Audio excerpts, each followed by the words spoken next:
Hello बच्चों, हम पढ़ रहे थे गोहिल वंश। स्वामी विवेकानंद महाविद्यालय के यूट्यूब चैनल पर मैं सुनील कुमार प्रजापत हम टॉपिक शुरू करेंगे गोहिल वंश। गोहिल वंश के आगे का अध्ययन करेंगे। पहले मैंने आपको बताया था बप्पा रावल था, गोहिल वंश का शासक होता है। उसी कड़ी को हम आज आगे बढ़ाएंगे। आप सबका ध्यान कहाँ रहेगा? यहाँ अध्ययन पर रहेगा बच्चों। तो देखिए गोहिल वंश।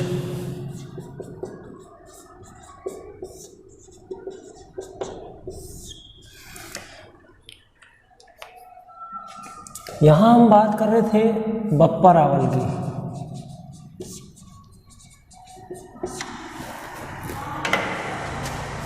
ये बच्चों बप्पा रावल का समय काल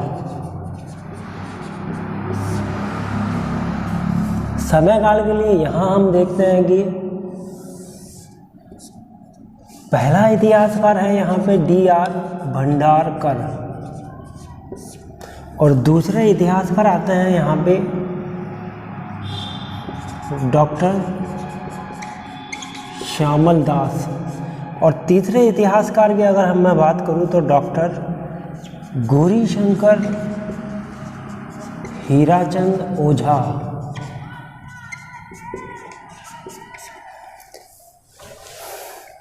यहाँ मैंने 3 इतिहासकार बताए हैं। यहाँ पे पहले नंबर पे कौन है? Doctor D.R. भंडारकर हैं यहाँ पे, दूसरे नंबर पे डॉक्टर श्यामल दास हैं, और तीसरे नंबर पे डॉक्टर गौरीशंकर हीराचंद ओझा है।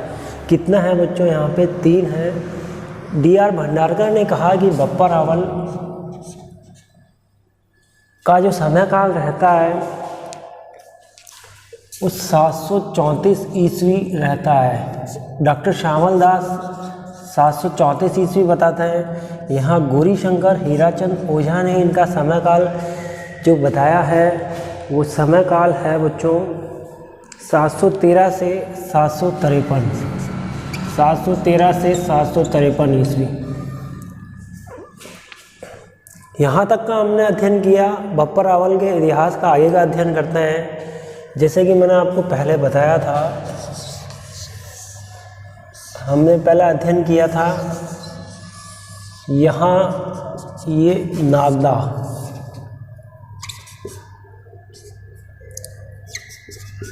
नागदा कहाँ पर स्थित है? उदयपुर में स्थित है। बप्पा रावल कहाँ के राजा थे? नागदा के राजा थे। बप्पा ने अपनी राजधानी बनाई थी, नागदा को अपनी राजधानी बनाते हैं बप्पा।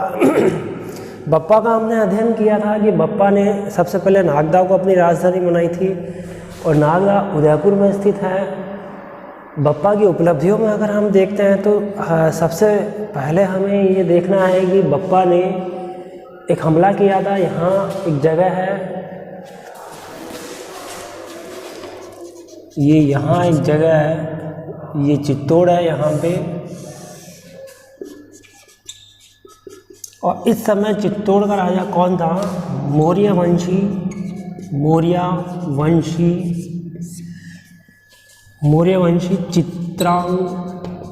चित्रांगत मौर्य, जिनका नाम मानमौरी भी कहते थे, मानमौरी। ये बप्पा रावल ने यहाँ हमला किया था चित्तौड़ पर। वो यहाँ से यहाँ चित्तौड़ पर हमला करते हैं, और चित्तौड़ पर हमला करके मानमौरी को पराजित कर देते हैं। मानमौरी यहाँ पराजित हो जाते हैं। यह जो हमला होता है वो 754 ईस्वी में होता है।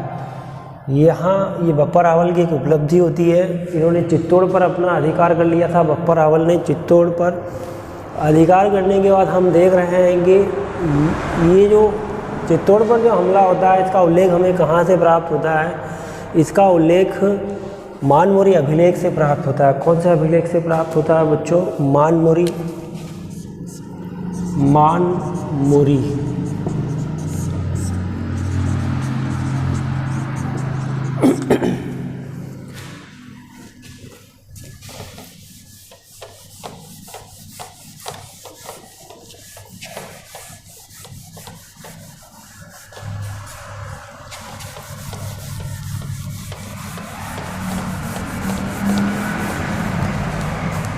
यहाँ देखिए बच्चों, मानमोरी शिलालेख। शिलालेख किसे कहते हैं? जो शिलाओं पर राजा की प्रशंसा में जो शिलाओं पर लेख लिखे जाते हैं वो शिलालेख कहलाते हैं। प्राचीन भारत के इतिहास में जब अशोक का टॉपिक आएगा तब हम डिटेल से अध्ययन करेंगे शिलालेख क्या होते हैं, स्तंभलेख किसे कहते हैं और गुहालेख किसे कहा जाता है। शिलालेख कितने प्रकार के होते हैं? दीर्घ शिलालेख होता है, लघु शिलालेख होता है। फिर हम अध्ययन करेंगे स्तंभलेख, जो पिलर जो होते हैं वो स्तंभलेख होते हैं, और गुहालेख कैव यानी गुफाओं में जो लेख लिखेंगे वो गुहालेख होते हैं। इसी प्रकार यहाँ शिलालेख है, ये मानमोरी का शिलालेख है। मानमोरी कौन था? अभी मैंने बताया मानमोरी कौन था। चित्तौड़ के राजा जो थे उनका नाम मानमोरी नाम था। मानमोरी शिलालेख से हमें यहाँ पता चलता है कि बप्पा रावल ने चित्तौड़ पर हमला किया था 754 ईस्वी में, और चित्तौड़ पर अपना अधिकार जमाया था। कौन? बप्पा रावल। ये मानमोरी शिलालेख से हमें पता चलता है। ये मानमोरी शिलालेख कहाँ से प्राप्त होता है बच्चों? ये मानमोरी शिलालेख हमें मानसरोवर झील के पास से हमें प्राप्त होता है। ये मानमोरी शिलालेख से हमें एक जानकारी और भी प्राप्त होती है। आपने नाम सुना है कर्नल जेम्स टोड का। कर्नल जेम्स टोड का मैंने आपको बताया था। ये कर्नल जेम्स टोड स्कॉटलैंड के निवासी थे, इंग्लैंड के रहने वाले थे।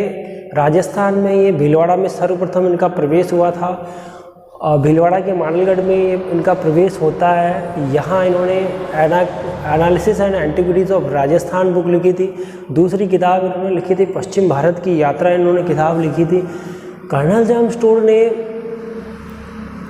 मानमोरी शिलालेख जो था उसको अपने साथ लेकर गए थे। कहानी कुछ इस तरह है। कर्नल जेम्स टोड जब राजस्थान से इंग्लैंड की यात्रा पर जा रहे थे तो एक जहाज़ में ये जा रहे थे, तो जहाज़ में ये मानमोरी शिलालेख जो था इन्होंने जहाज़ में ही रख लिया था। और वो समुद्र तट से बंदरगाह से जहाज़ में सवार होकर अपने देश इंग्लैंड जा रहे थे कर्नल जेम्स टोड। तो जब जहाज़ का बैलेंस नहीं बना था, जहाज़ असंतुलन में आ गया था, तो उस समय क्या करा इन्होंने, कर्नल जेम्स टोड ने मानमोरी शिलालेख जो बहुत भारी भरकम शिलालेख था, उस भारी भरकम शिलालेख को समुद्र में फेंक दिया था। ये घटना कर्नल जेम्स टोड की है। और मानमोरी शिलालेख ये गवाह है कि बप्पा रावल ने चित्तौड़ पर हमला किया था। कर्नल जेम्स टोड इस बात के गवाह हैं। यहाँ तक का हमने अध्ययन किया। आगे हम देखते हैं कि हम बप्पा रावल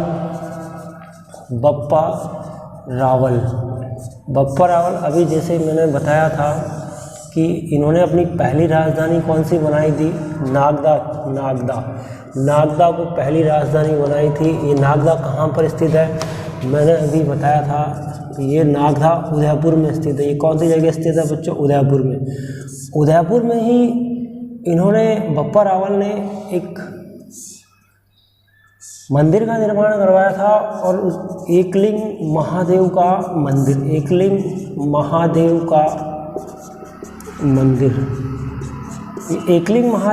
महादेव का जो मंदिर बनवाया था, ये कहाँ बनवाया था? उदयपुर में। ये कैलाशनाथपुरी एक गांव होता है। इसी गांव के पास एकलिंग महादेव का मंदिर का निर्माण किसने करवाया था? बप्पा रावल ने करवाया था। ये इनकी एक उपलब्धि थी। अगर हम नागदा की बात करें तो यहाँ नागदा में बप्पा रावल ने नागदा के अंदर एक मंदिर का निर्माण करवाया था, और वह मंदिर सास बहू का मंदिर होता है। ये कौन सा मंदिर होता है? सास बहू का मंदिर। यहाँ एकलिंग महादेव के मंदिर का एक और इतिहास है। कालांतर में हम अध्ययन करते हैं तो महाराणा कुंभा का नाम आता है। महाराणा कुंभा ने यहाँ एकलिंग महादेव के मंदिर के पास ही यहीं पर एक कुंभ मंडप बनाया था। अब बोले तो कुंभ मंडप क्या होता है? कुंभ मंडप एक बहुत बड़ा भवन होता है। उस भवन के अंदर जो भक्तगण होते हैं वहाँ बैठकर भगवान की आराधना करते हैं, उपासना करते हैं। उसको मंडप कहा जाता है, बहुत बड़ा एक भवन है, उसको मंडप कहा जाता है। कुंभ मंडप को वर्तमान में मीराबाई का मंदिर के नाम से जाना जाता है। वर्तमान में इसको किस नाम से जाना जाता है? मीराबाई का मंदिर।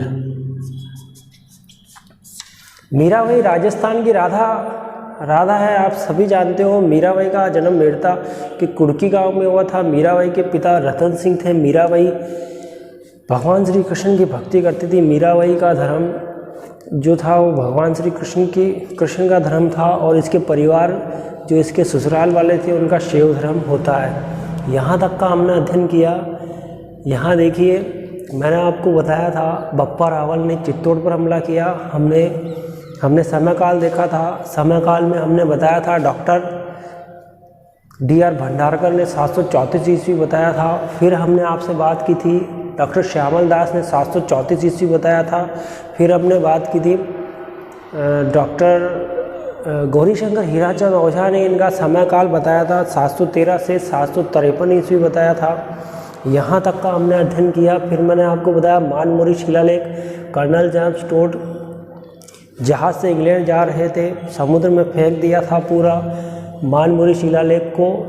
और फिर हमने बात की थी कि यहाँ उदयपुर के अंदर एकलिंग महादेव का मंदिर का निर्माण करवाया था बप्पा रावल ने। फिर हमने बात की नागदा में सास बहू के मंदिर का निर्माण करवाया था बप्पा रावल ने। फिर मैंने आपको ये बताया था कि यहाँ एकलिंग महादेव के मंदिर में एक कुंभ मंडप बनाया था। मंडप का मतलब मैंने बताया कि सभी लोग एक जगह बैठकर उपासना करते थे। मीराबाई का मंदिर की हमने बात की है, आज इसको मीराबाई का मंदिर कहा जाता है। बप्पा रावल के इतिहास को देखने पर हम ये देखते हैं कि बप्पा रावल ने मेवाड़ के अंदर सोने के सिक्के चलाए थे आर्थिक व्यवस्था को सुधार करने के लिए। और यहाँ नागदा में ही बप्पा रावल की मृत्यु हुई थी। बप्पा रावल की मृत्यु कहाँ पर हुई थी? नागदा में हुई थी। 97 वर्ष के ये थे। बप्पा रावल ने न केवल राजपूताना में अपनी धाक जमाई थी बच्चों, बप्पा रावल ने यहाँ राजस्थान से बाहर भी हमले किए थे। बप्पा रावल के लिए कहा जाता है कि बप्पा रावल ने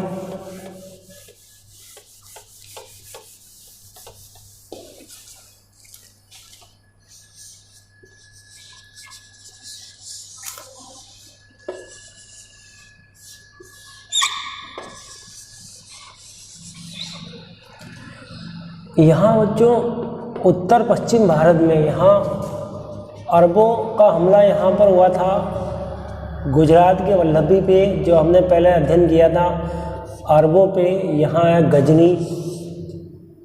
गजनी का कौन था? मोहम्मद गोरी कहाँ से आया था? गजनी से आया था। महमूद गजनवी कहाँ से आया था? गजनी से आया था। अरब है गजनी। उत्तर पश्चिम में यहाँ गांधार प्रदेश है जो मूर्ति कला के लिए फेमस माना जाता है। यहाँ पे ये अरब है, यहाँ गजनी है, यहाँ गांधार प्रदेश है। और ईरान और खुरासन, यहाँ ईरान है और खुरासन प्रदेश यहाँ उत्तर पश्चिम में है। बप्पा रावल के लिए कहा जाता है कि बप्पा रावल ने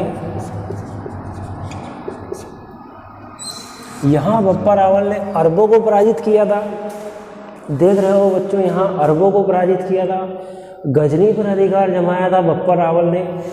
यहाँ से आगे बढ़कर अरबों को पराजित किया था। गजनी तक पहुँचे थे बप्पा रावल। गांधार प्रदेश पर अपना अधिकार किया था, ईरान पर अधिकार किया था, खुरासन पर अधिकार किया था। ये बप्पा रावल के इतिहास की कहानी है। बप्पा रावल ना केवल ये राजस्थान तक ही सीमित कर नहीं रह गए थे, इन्होंने आगे बढ़कर भारत के उत्तर पश्चिम विदेशी शक्तियों से भी लोहा लिया था, उनके सामने झुके नहीं थे। आज हमने बच्चों बप्पा रावल के इतिहास को कंप्लीट कर लिया है। हमने बप्पा रावल का क्या क्या अध्ययन किया था। बप्पा रावल की उपाधि हमने देखी थी कि उपाधि कौन सी थी। बप्पा नाम इनकी उपाधि होती है, काल भोज इनका नाम होता है। फिर हमने बप्पा रावल का समय काल देखा था। बप्पा रावल के समय काल के बाद हमने ये देखा था बप्पा रावल जो थे वो नागदा के ही राजा थे। पहली राजधानी नागदा को बनाई थी, फिर चित्तौड़ पर हमला करके चित्तौड़ को जीत लिया था। हमने ये अध्ययन किया था बप्पा रावल ने आर्थिक क्षेत्र में उन्होंने सोने की मुद्रा चलाई थी बप्पा रावल ने। बप्पा रावल ने हमने ये अध्ययन किया कि बप्पा रावल का मानमोरी शिलालेख हमको प्राप्त होता है। ये जो कर्नल जेम्स टोड अपने साथ इंग्लैंड लेकर चले गए थे, जहाज़ का संतुलन बिगड़ गया था, पूरा का पूरा शिलालेख जहाज़ में फेंक दिया था। वो शिलालेख आज तक हमें नहीं मिला है। कर्नल जेम्स टोड इंग्लैंड के स्कॉटलैंड के निवासी थे। फिर हमने अध्ययन किया है कि बप्पा रावल जो थे वो अरब जाति जो थी, खतरनाक जाति थी, विदेशी जातियाँ भारत पर हमला करती थी। उस समय गोहिल वंश के बप्पा रावल ने इन विदेशी शक्तियों को एक एक करके सबको पराजित किया था। यहाँ अरबों पर हमला किया था, गजनी पर हमला किया था, गांधार प्रदेश पर हमला किया था, ईरान पर हमला किया था और खुरासन पर हमला किया था। तो हमारा जो टॉपिक है बच्चों बप्पा रावल वाला आज यहीं पर ये कंप्लीट होता है। हम नेक्स्ट वीडियो में फिर हम आपके साथ एक नया टॉपिक लेकर हम हाजिर होंगे। और सभी बच्चों को थैंक यू।